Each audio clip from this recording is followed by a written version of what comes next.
ونصلي ونسلم على رسوله الكريم اما بعد اعوذ باللہ من الشیطان الرجیم بسم اللہ الرحمن الرحیم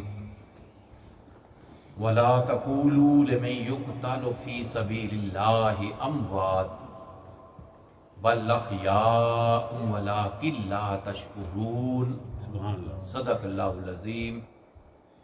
ان اللہ وملائکتہ یصلون علی النبی یا ایہا الذین آمنوا صلوا علیہ وسلموا تسلیما اللہم صل وسلم علی سیدنا و مولانا محمد وعلی آل سیدنا و مولانا محمد وبارک وسلم وصلی علیہ صلاۃ و سلام علیک یا سیدی یا رسول اللہ وعلی آلک و صحابک یا سیدی یا حبیب اللہ شاہ است حسین بادشاہ است حسین شاہ است حسین بادشاہ است حسین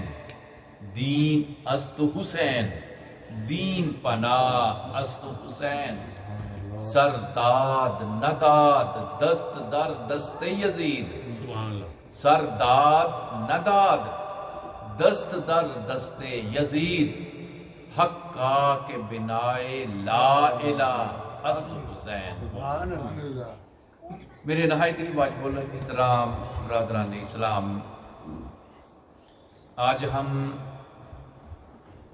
نواسہ رسول جگر گوشائے بطول راکب دوش مصطفیٰ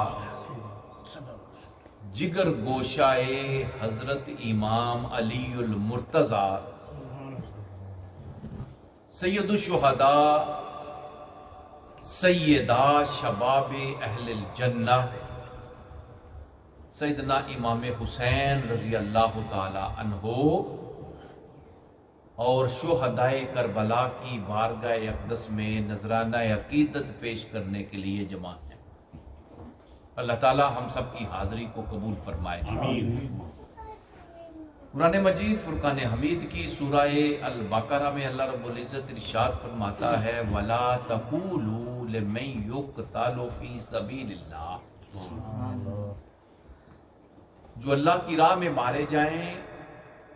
ان کو مردہ نہ کہو، بل احیاء، بلکہ وہ کیا ہیں زندہ، ولیکن لا تشعرون،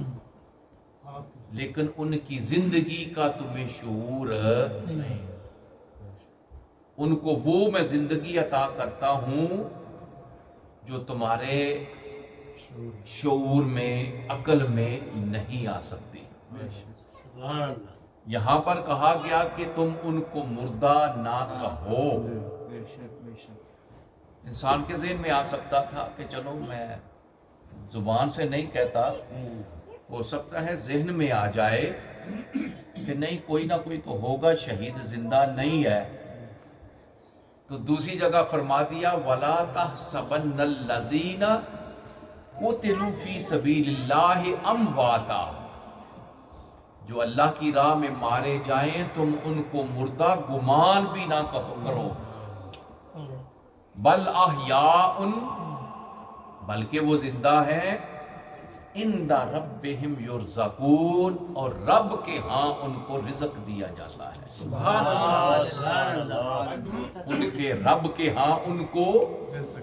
رزق دیا جاتا ہے۔ رزق اس کو دیا جاتا ہے جو زندہ ہوتا ہے، تو فرمایا جس نے اپنی جان کا نذرانہ میرے نام کے اوپر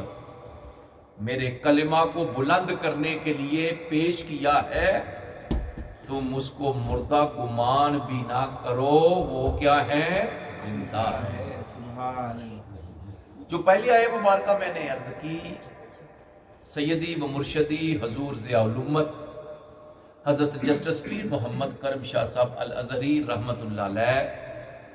اپنی تفسیر ضیاء القرآن جلد نمبر 1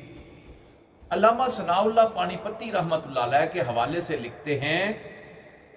ان اللہ تعالی یؤتی لارواحہم قوت الاجساد،